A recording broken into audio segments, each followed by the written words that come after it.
Penn State football had 3 commitments in the class of 2026 at wide receiver.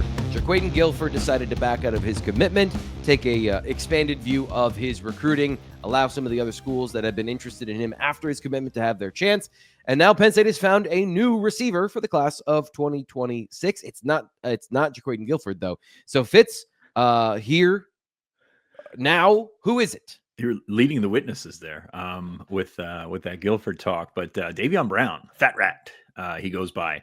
Penn State will have one more year of Fat Man and Katron Allen. They're going to get Davion Brown as part of the class of 2026. So the Fat Virginia connection is there, living on the legacy. But a 4-star prospect by the industry, 220 nationally, number 34 wide receiver, 220 by on 3. I got caught up in that. I'm sorry. I was reading, and reading live is not great. But Davion Brown is on board. He committed last night. 3rd receiver in the class for Penn State. Good player. You turn on the tape. He lists himself at 6'3". He's about 6'1", 205 pounds, somewhere in there. So a thicker receiver. More in the mold of what Penn State got from Matthew Otten down there in Virginia as well. But you put on the tape. I watched some sophomore stuff, some junior stuff today. Really good football player in the sense of run after the catch, doing a lot of things that are. He was used more as a gadget player in his sophomore season, right? Yes, he was, and also used as a fly pattern guy, like a run past him and go get it guy, which I hate. Obviously, if you've listened to this before, those are not very helpful on film, but his quarterback didn't get the ball there. So we got to see quite a bit of contested catches from Davion Brown as a junior. So I like seeing the ball skills there and things like that. So he always had to slow up, turn back around and go make the play. And he did a pretty good job of that. A little bit more diverse on the route selection than a guy like Otten, but really does some great things in the short to intermediate passing game, finding some finding some running lanes. I think he does that really well. I like his running back stuff a lot. Not necessarily that he's a running back in college, but he's able to find green space and then accelerate, get going. He's got visions, set up blocks. His visions, his pace, like he sets himself up and then he can accelerate pretty well. He's got a 4.42 on file, I believe, from the Under Armour Future 50 at one point. Have not seen anything really recent, and don't have any track times on him, but seems like he can run. But again, he's a thicker receiver.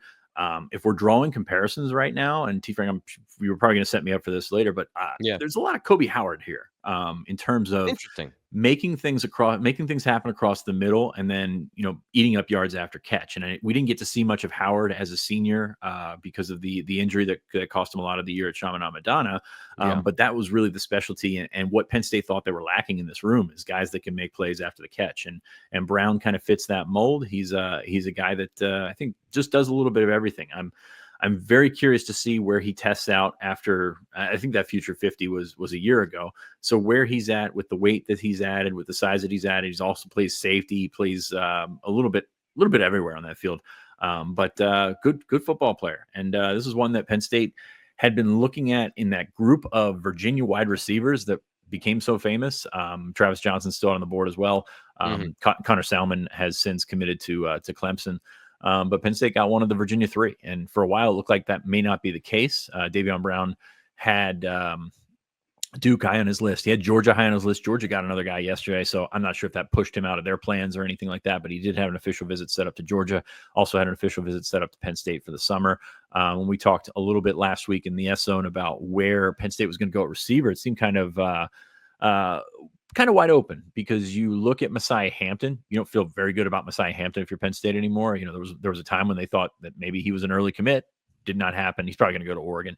But you've got those Virginia guys. Travis Johnson still has an official visit set up. Hayden Moore, the Minnesota commit, has an official visit set up for the summer. And then Penn State added another official visitor for this weekend. So you've got opportunities to continue to expand that class. Probably set out looking for 3, but I could see them stretching to 4. I mean, this is a rebuild, right? So that's kind of where Penn State would go with that. But Davion Brown, a little bit more size. Jaquaden Guilford's about 5'10.5", 5'11". LeVar Key's about 5'9". So a little bit more size there. And Penn State will continue to look at receivers moving forward in 2026. Yeah, you mentioned the size, and you brought who did you bring up there as your comp for him? I had Kobe Howard. Kobe Howard. Yeah. It's funny because just the size and the physicality that he brings to the table, just generally the way he looks on film, reminds me of Trey Wallace from last year. So, like from a size perspective and from a general presence on the field, this is a guy who's got presence and has that. But as a senior or heading into a senior in high school, that's obviously very different than a guy at the end of his career in college. And you mentioned too that the physicality of not being 6'3", he still plays big, and I think those are the important factors when you're looking at a receiver. What's the style of play over just the raw physical tools? And I had this up here a little bit earlier, but I just wanted to go over kind of his ranking. Curious, maybe I wouldn't say the disparity, but he's not in the on 300. 89 overall, so just borderline 4-star. But he's a 3-star for Penn State. 247 has him in the top 50 at 142. ESPN has him at 71 overall in the class of 2026, and then Rivals has him as an unranked 4-star. So there seems to be a little bit of a disparity in terms of top 100, top 150, not ranked. He seems to be a guy that kind of is across the board at the receiver position. Is that indicative of just receiver recruiting, or is there something else you find interesting about that, where certain guys get a consensus and other guys have this kind of across the board just a profile as a player? Yeah, we're still early in this particular cycle. I know it doesn't feel like it, but if you take a look at the camp circuit, so good for you. You're going to get some fresh clips this weekend when State College Elite 11 comes into town and all 22. So you can get to, maybe we can refresh the Fitz's recruiting update montage there. But then you've got Under Armour Baltimore, you've got Under Armour Jersey. So the Northeast plays catch up basically in these rankings. So I don't know if that's particularly at work here, but you will see probably more movement with Penn State recruits in a month or two, I would say, just in terms of like just visually seeing those guys. Like it's very different when you have to go off of junior tape and all the information that you have, and then you actually see these guys that can make a difference. So going back to your original question with ranking receivers, I still don't know that we've nailed down what the surefire receiver prospect looks like outside of Jeremiah Smith. Not too many Jeremiah Smith floating around here. So I think everybody's looking for something different.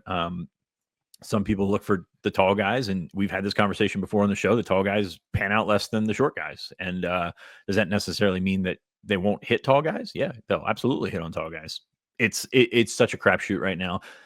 And these guys are the best athlete on the field every time they take the field. Like that is what it comes back to for receivers is how do I say this without sounding like a jerk? It's easy to look good as a receiver when you're the best athlete on the field. Does that mean it will transfer over to the college game? Not necessarily. We've seen that a lot lately, especially around here. You mentioned looking like Jeremiah Smith. Even a guy, I thought Noah Rogers a couple years ago was like a surefire guy that could not miss. Now, he went to that Ohio State room, and obviously Marvin Harrison Jr. and Jeremiah Smith and all those players were a part of the conversation. Just generally the players that were in that room, not necessarily Jeremiah Smith was there at the time. But he's now at NC State, I think, and transferred back to his home area. So even guys that look like Jeremiah Smith don't always pan out because there are so many different factors that go into playing receiver. It is truly one of the most diverse positions on the football field, where you can have a guy that's 5'9", be a number one receiver. Think Steve Smith in the NFL, or you can have a guy who's 6'5", also be effective at that position. So there's a lot of ways to win, and so everybody looks, as you mentioned, everybody looks good if they look good on the high school level, but it's a lot harder in college. Any other thoughts here about Davion Brown before we get out of here on this topic? Not particularly. I think if you go back to receiver, scheme matters so much, and a lot of guys don't give it the opportunity to matter as much. Like they look at this and see what the biggest logo is and then go for it, and that's not always the best idea. Now, is that possible that it's the best upfront opportunity for you financially? Absolutely. But you don't know that that's going to work. And as it's been said many times, the real money is in the pro money, and that's what you got to look for.